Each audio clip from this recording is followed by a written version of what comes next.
1960년 한국은 경제개발이 막 시작되던 시기였습니다. 그 속에 한 중산층 가족이 있습니다. 방직 공장의 음악교사로 일하는 동식, 그리고 그의 아내는 재봉틀을 돌려 소일거리를 하며 두 아이를 돌보는 가정주부입니다. 사이가 좋은 부모님과 딸 하나 아들 하나, 이 가족은 매우 화목했습니다. 동식은 준수한 외모와 젠틀한 태도로 여공들에게 인기가 많았는데요. 그런 그에게 연심을 품고 연애 편지를 피아노 안에 넣어둔 여공, 선영이 있었습니다. 하지만 동식은 유부남이기 때문에 사감 선생님에게 이를 알리고 선영은 3일간의 정직 처분을 받습니다. 그동안 고마웠어. 며칠 쉬고 와. 한편 선영의 친구 경혜는 동식에게 개인 피아노 레슨을 받기 위해 동식의 집으로 찾아가고 새롭게 2층 양옥집을 짓느라 생활비가 부족했던 동식은 그녀의 부탁을 들어줍니다. 집이 완공됨과 동시에 동식의 아내가 임신을 하게 되면서 동식은 경희에게 하녀를 구해달라고 합니다. 그리고 경희가 구한 하녀가 바로 방직 공장에 들어온 조금 백치미가 있는 명숙이었습니다. 동식은 아픈 아내를 대신해 카레를 만들고 아내의 침대 옆에서 가족 모두가 식사를 할 만큼 동식의 가족은 화목했습니다. 참고로 여기에 장난꾸러기 아들이 바로 안성기 배우입니다. 날 쏘고 가라. 동식의 집에 하녀가 될 명숙을 데리고 온 경희.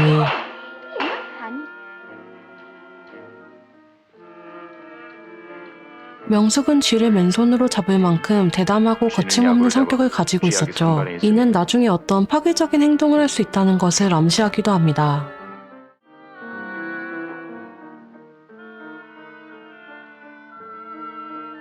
오늘은 주제사 날이군. 내려놔.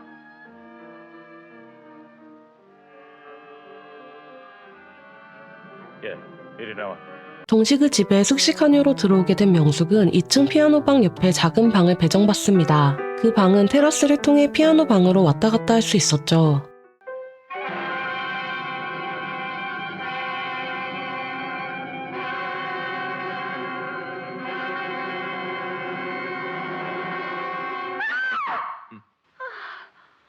왜 그러? 나쁜 꿈이에요. 쥐들이 약을 먹고 죽었어요. 그런데 얼굴들은 사람들이 아니겠어요. 꿈을 먹지 말어. 왜? 쥐약이 들었으니까. 한편 동식의 자녀인 애순과 창수는 명숙이 물에 쥐약을 탈까봐 그녀가 준 물도 마시지 못할 만큼 명숙을 믿지 않았습니다. 그에 반해 경희는 누나 언니라며 잘 따랐죠. 명숙은 경희에게 동식이 손을 꼭 잡고 피아노를 가르쳐줘서 좋겠다고 조롱하고 그에 화가 난 경희는 명숙이 담배를 피운다고 동식에게 일러 바칩니다. 곽선영 씨가 세상을 떠났대요. 그러던 어느 날 방직 공장에 비보가 날아옵니다. 전에 동식에게 연애 편지를 썼던 선영이 죽었다는 소식이었는데요. 아마도 스스로 생을 마감한 것으로 보였습니다. 동식은 임신한 아내와 아이를 몸조리 겸 친정에 보내고 경희와 함께 장례식장으로 향합니다. 내가 뭘 잘못했어요? 뭘 잘못했어요? 뭘 잘못했어요?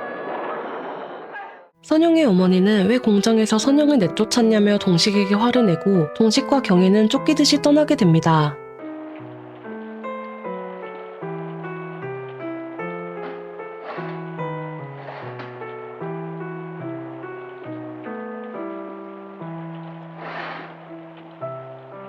괴로우니 피아노나 같이 치세요. 네.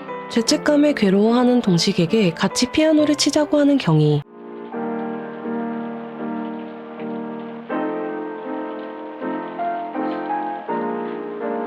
선생님. 선생님을 사랑한 건 저예요. 사실은 이제 곽을 충동한 것도 저고 편지를 쓰게 한 것도 저예요. 경희가? 선생님, 이 이상 저를 속일 수는 없어요. 선생님의 사랑을 한 조각이라도 얻는다면 죽어도 한이 없겠어요. 그러다가 사실은 경희 자신도 동식을 좋아했노라 고백합니다. 하지만 동식은 그녀를 모질게 밀어내고 경희는 자신의 옷을 찢으며 동식이 자신을 취하려 했다고 경찰에게 거짓 진술을 할 거라고 말합니다. 그러나 여공의 장난으로 가정을 이룰 수 없다는 동식의 진실된 이야기를 듣고 집을 떠납니다. 이 소동을 몰래 다 보고 있던 명숙은 아주머니에게 이를 거라며 담배도 뺐고 경희에게 지기 싫다며 무작정 동식을 유혹합니다. 자신이 고백을 받아주지 않아 공장에서 쫓겨나고 이로 인해 안타까운 결정을 한 제자의 죽음으로 고통스러워하던 동식은 결국 명숙의 유혹에 넘어가게 되고 이게 모든 파탄의 원인이었습니다.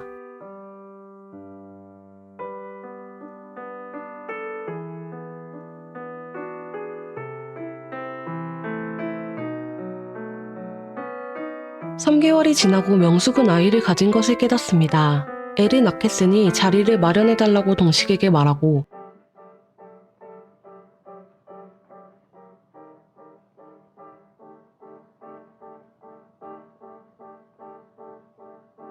여보, 여보.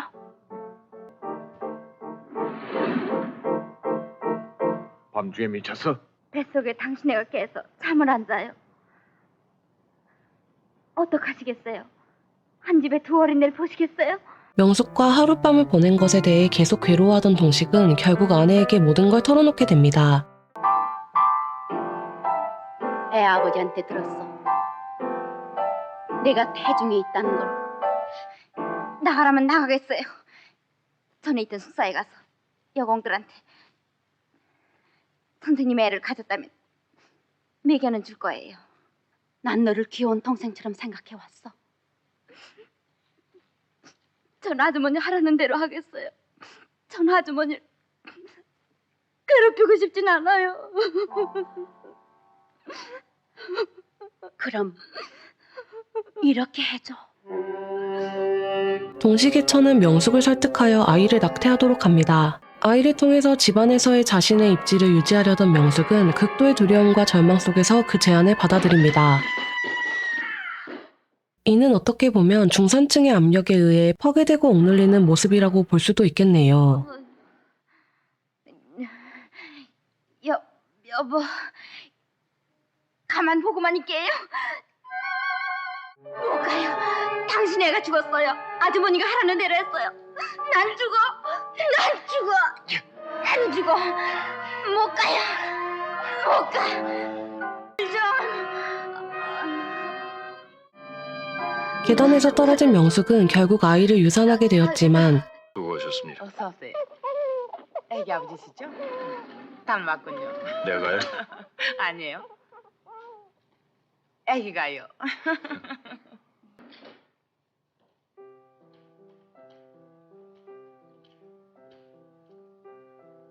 아들이래지. 동식의 아내는 남자아이를 순산하게 됩니다.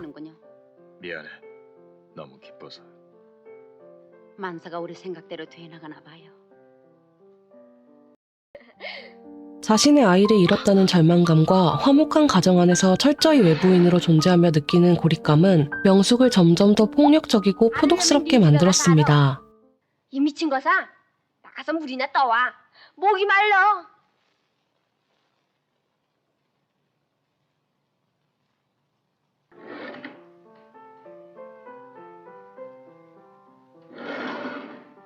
사식이나 밥을 안 갖다 주니 굶겨죽일 셈이군요. 내 애는 죽건 말건 자기 애만 귀엽단 말이군요. 미친 소리. 미친 게 아니라 내가 바보예요. 왜 내 애만 죽여요? 이 집 남자는 애를 베게 하고 이 집 여자는 애를 뛰게 하고 내 몸은 장난감처럼 뭐래도 좋아요? 아버지가 같으면 마땅히 애들도 살면 같이 살고 죽으면 같이 죽어야지.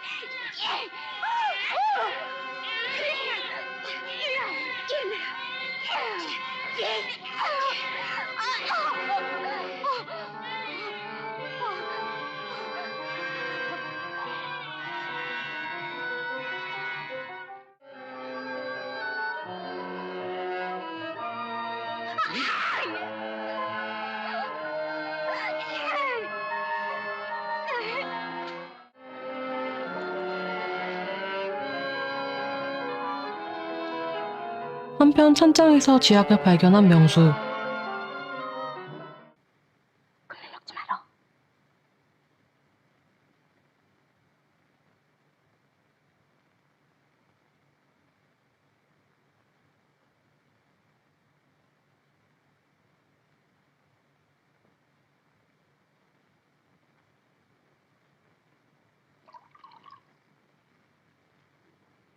이 물엔 쥐약이 들어가 있어. 쥐약?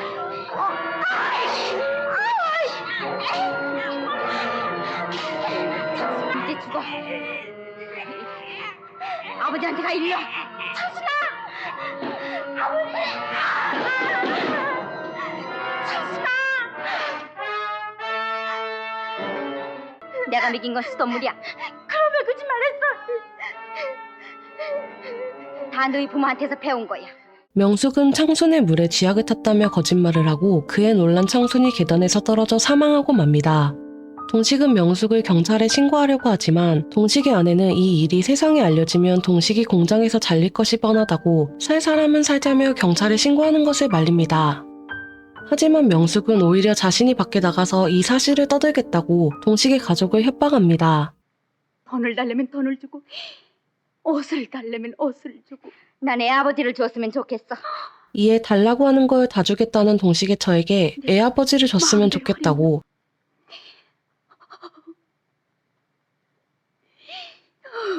여보, 당신은 밤엔 내 방에 와서 자요. 동식을 여보라고 부르며 매일 밤 자신의 방에서 동침할 것을 요구합니다.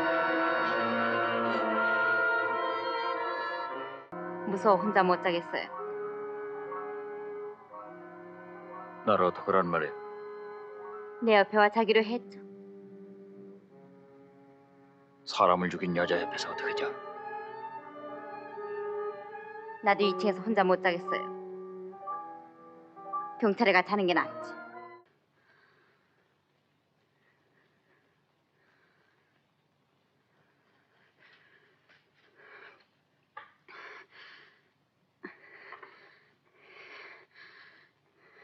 안주인 행세를 하는 명숙을 죽이기 위해 동식의 아내는 밥에 쥐약을 넣었지만 내 국에만 사탕이 들어가 있어.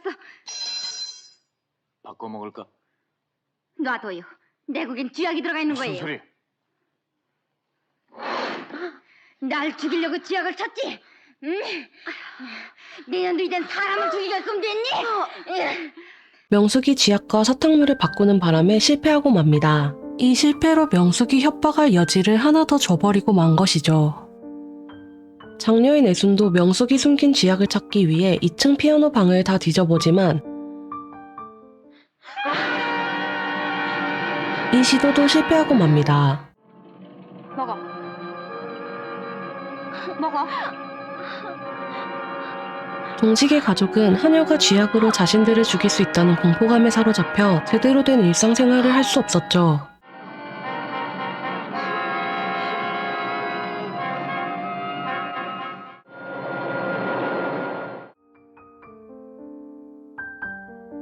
그러던 어느 날 경희가 피아노가 치고 싶다며 다시 동식의 집에 찾아옵니다.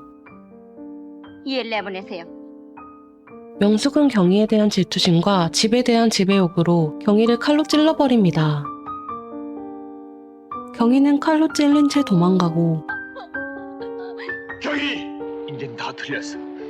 내일이면 경찰이 와. 동식은 도망간 경희가 경찰에 알릴 것을 염려하지만 명숙은 자신을 해하려고 했던 동식의 처가 자신과 함께 사형을 받을 것이니 괜찮다고 합니다. 나와 아줌마가 사형대에 같이 오르면 괜찮아요. 내 저는 죄가 없어. 내 애를 떼라고 한 건 아줌마예요. 그리고 날 죽이려고 한 것도 아줌마예요. 동식은 아내를 건드리지 말라고 하지만 명숙은 자신이 망했으니 집안도 다 망해야 한다며 다 망했으니까 집안도 다 망해야죠. 동식의 화를 부추기고 결국 동식은 명숙의 목을 조릅니다.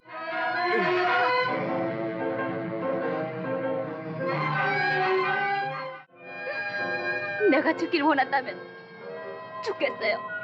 그 대신 둘이 같이 죽어요.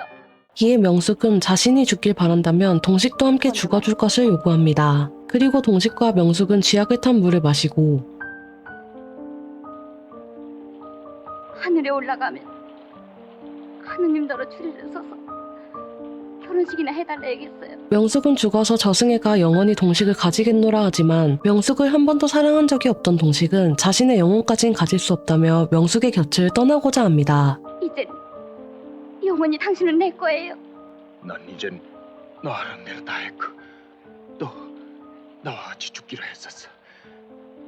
그러나 마지막은 내 저 옆에서 죽겠어. 그건 안 돼요. 난 짧은 마지막 행복을 위해서 내 목숨을 바쳤어요. 넌 전당에서 행복을 얻는댔지. 죽으면 뭐가 있어요? 행복이란 살아서 있는 거예요. 넌 내 목숨은 내 손아귀에 넣었지만 내 영혼까지는 내게 줄 수 없어. 여보.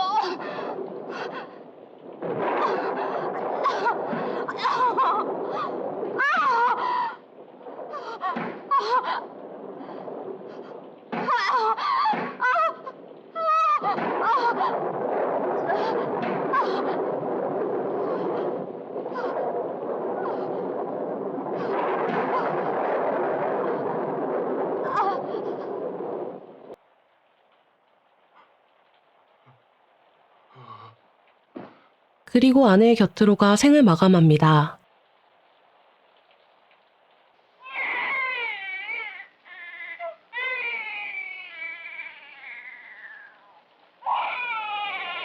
하지만 사실 이 영화는 액자식 구성으로 이루어져 있었는데요. 지금까지 나온 사건은 모두 신문에 나온 기사였고 동식이 유쾌하게 이런 일은 누구에게나 일어날 수 있다고 말하며 영화가 끝납니다.